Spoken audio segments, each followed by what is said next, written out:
first and foremost, Ali Momoa, thank you for this opportunity, and to you and, of course, your team at the Abuse and Care Royal Commission of Inquiry. A very significant, important day today.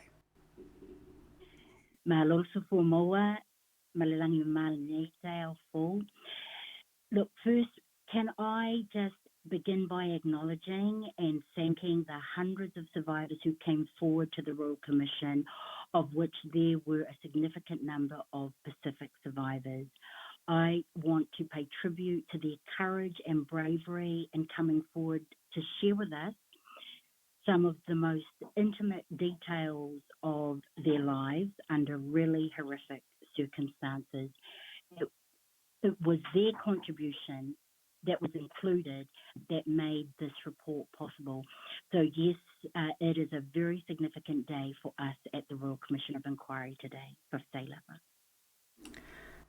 Ali Momoa, you've talked about the bravery of the survivors and sharing these stories. In terms of the 95 recommendations that you've made, are you pleased with what has been put together in the interim report? We heard the announcement this morning by our ministers Hipkins and Tanetti, and we were greatly encouraged with the news. In fact, we wanted to do a big shout of joy. We felt that it was a win and it was an acknowledgement of the survivor voice, that what they were saying had to happen. Our government is listening. And so that was incredibly rewarding in itself. Commissioner, just in terms of Pure Tumu Torowhanui system, I apologise if I haven't pronounced that correctly. Could you tell us about that, if possible, please? Of course. The full title of the report is He Purapura Ora, He Mara Tipu, From Redress to Puritumu Toru Whanui. It's actually taken, the name of our report is taken from a Māori whakatauki, which talks about a seedling, a new seedling that actually gets very, very badly damaged. But through the environment, we are able to bring it back. And so we're really using the metaphor from that Māori whakatauki to describe our Puritumu Toru Whanui process. How do we restore, how do we put right the deep harm that was done to our survivors, their whānau and community through a new system? Right. And for you, of course, going through this journey, being part of the commission, I was there in July at the Pacific Inquiry. It was the hardest thing I've ever had to report on.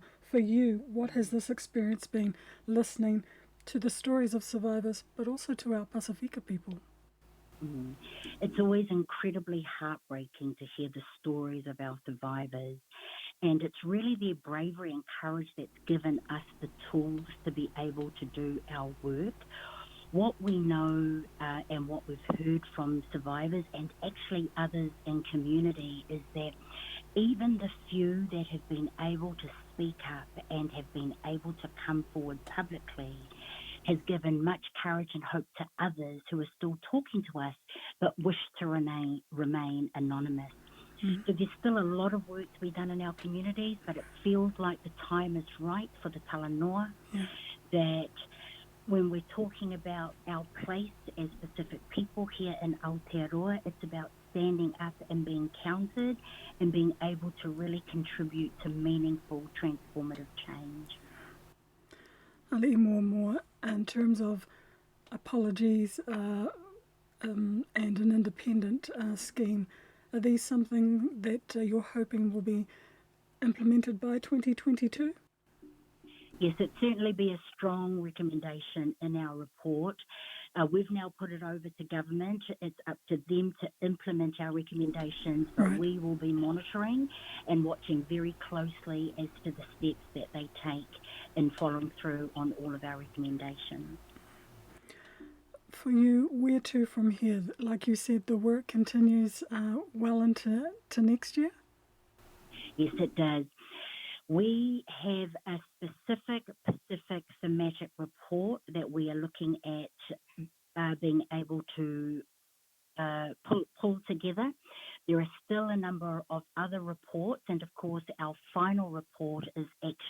through in June 2023. So being able to take our Pacific communities along the journey with us, being able to talanoa with them and have them participate as to what they see as being important in terms of change, it's really important that we will continue to have those conversations and the talanoa through whanau with our various Pacific communities. So we look forward and we thank you, Gladys, for all of the work that you continue to do and the support that you provide for us, because you are a very powerful, and we're very grateful that we're able to use you as a media outlet to reach literally hundreds and maybe thousands of other Pasifika that we wouldn't normally be able to do just as a Royal Commission by itself. And with the interim report and recommendations, the healing can begin for the survivors, but also for the family, for the Ainga extended family who continue to go through this? That is a strong sentiment that's come through in our report. The recommendations was really built and reflective of survivor voices, and this is about the closure and the healing and restoration of their mana that they're saying would make a huge difference to their lives. And so, yes, the healing process is just beginning. We've now handed our report on to government. We'll watch closely as they follow it through. Pasifika feature in that report. And so it's really important that we continue to support our communities to take their rightful place here in Aotearoa, their place and their value and their significant contribution to this healing space for us here in Aotearoa. And finally, Ali'i Momoa, as we come to Christmas, we're moving into a brand new year, we may have friends, family, who have not yet been able to come forward, but there is that urgency to tell their story. What would you say to them? I would say we have a Pacific team specific at the Royal Commission, but the Pacific team is also part of a wider family. We have an 0800 number that we can call. There is a Commission website that you are able to link into, send messages to, and we will respond. We have Pacifica Wellbeing who are able to respond personally if that is what a particular survivor or an ainga or a contact would like. There are a number of ways that we can engage with Pasifika survivors who want to come forward but are still feeling hesitant and shy. Please know that we're here and we understand a lot of those cultural barriers and just the difficulty, just the real difficulty. But we're so appreciative of the courage, because but for their courage, we would not be able to do our work effectively. Mahalo lava, Ali'i Momoa, for your time this afternoon. Our prayers and thoughts continue to be with you all, and we look forward to learning more about the work that you continue to do. Be safe, and all the blessings over Christmas and into 2022. Pasai lava Moleava Noa this afternoon, and can I just wish all of your listeners just a blessed Christmas and just season's greetings for the new year as well. Manuia. Thanks for listening. Visit our website at www.pacificawire.com. We welcome you to like us on Facebook, LinkedIn, follow us on Twitter, and you can subscribe to our YouTube channel. You can listen to the full podcast on Spotify. Whawhatai, Maia Manuia.